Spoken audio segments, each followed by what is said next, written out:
Per fare la politica non basta la protesta, occorre la proposta.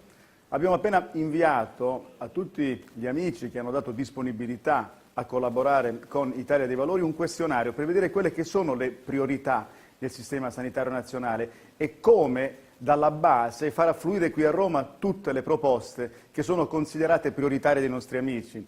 Per esempio, sono arrivate molte risposte.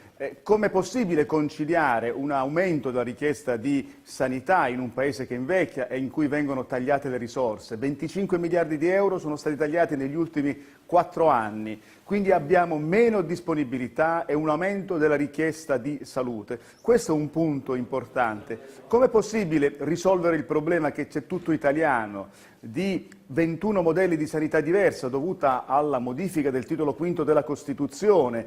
Ogni regione può disporre autonomamente dei finanziamenti e stabilire quali sono le proprie priorità. Il risultato purtroppo è drammatico. Abbiamo delle regioni in cui abbiamo l'eccellenza in campo medico, trapianti, abbiamo interventi robotizzati e delle regioni purtroppo, molte del sud, che non riescono neanche a garantire i livelli essenziali di assistenza. Esiste il problema dell'errore medico, certe volte malpractice, certe volte è l'errore poiché soltanto chi lavora ovviamente sbaglia. Come conciliare un errore in campo sanitario e quindi la malpractice che costa oggi per la medicina difensiva oltre 10 miliardi di euro col diritto del paziente di essere risarcito? Questi sono alcuni temi che abbiamo posto e abbiamo interrogato i nostri amici.